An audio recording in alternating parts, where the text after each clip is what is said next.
There are two words in today's gospel that we should not overlook, because it's all about taking and giving.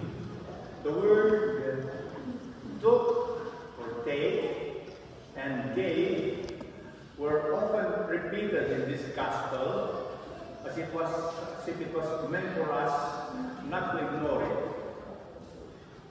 Was saying, while that was the words of the Last Supper with his disciples. And then while they were eating, gospel says, he took bread, said the blessing, broke it, and gave it to them.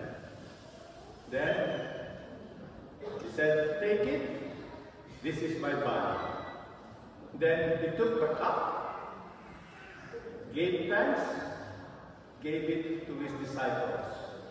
The word gave was very often repeated, and this is that because the word gave was the same word that was actually said in the last Sunday's gospel when we celebrated Blessed Trinity Sunday. And we know all the text. John 3:16, was it again? God so loved the world that He gave only begotten Son. Ganyan tayo, kamahal ng Diyos kaya ibibigay niya ang kanyang anak upang tayo na ay maligtas. Brothers and sisters, it was not by accident that the feast of the body and blood of Christ follows the Blessed Trinity.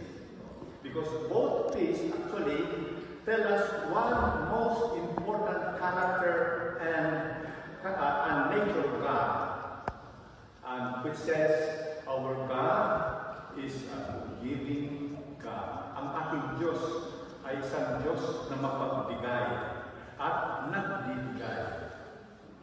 The book of Genesis tells us that when God created us, He created us in His image and likeness. Nilikha niya tayong katulad at kawangis niya. Each of us, you and me, were created in His image and likeness. And what does it mean? Because if our God who created us in His image and likeness is a giving God, each of us therefore should learn to become also a giving person, isang taong mapagbigay at nagbibigay. I have one single great lesson on giving to share with you today, because now is my moment to give over to Father Simon the ministry of the Filipino chaplaincy here in Berlin, which I have served for 11 years. I am giving over to him. That is one great lesson that our gospel will tell us. Life, I believe, is a series of giving over what we have taken. We receive, but in order to give.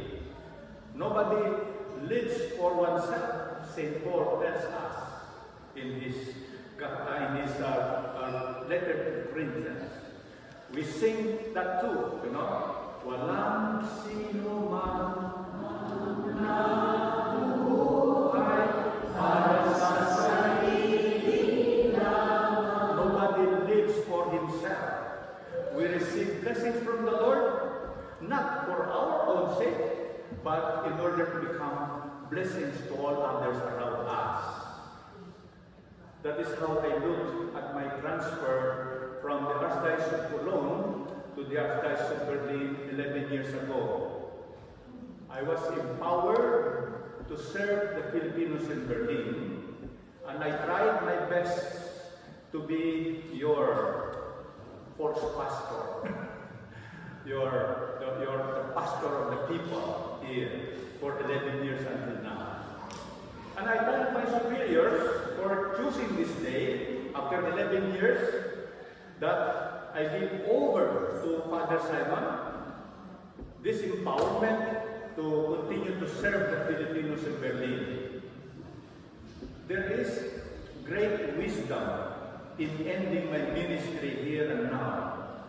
At this point in time, after the COVID season, you see, if we look around, as I could see from here, it's about 40% are young faces, new arrivals.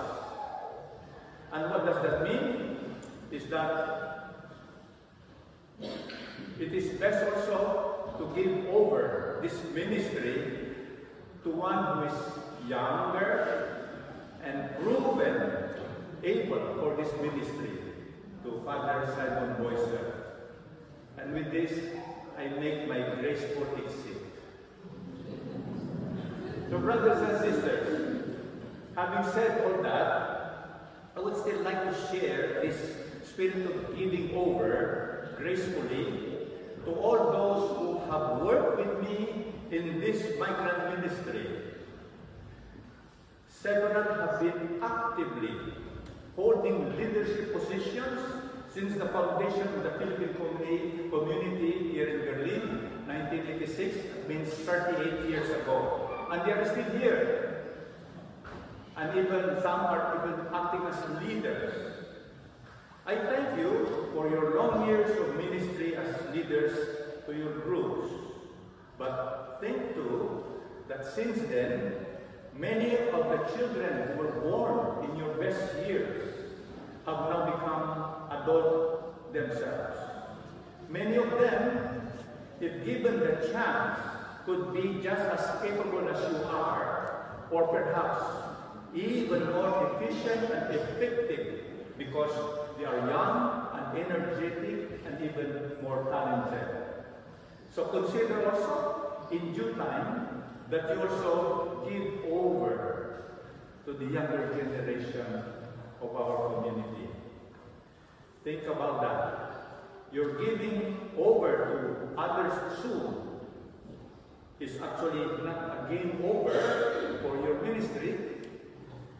Your gracious exit could in fact be your best service to your group and to your community. And so may I conclude with still another lesson on giving. Thanksgiving. Giving thanks. What we celebrate today is called the Holy Eucharist. And Eucharist means thanksgiving, thanking God. And so may I invite you all to tell the Lord with me for all that has been. Thank you, Lord, and for all that will still be. Yes, Lord. Sa lahat ng mga nakaraan, sundanan natin. Maraming salamat, Panginoon. At sa ating naharap, mangyari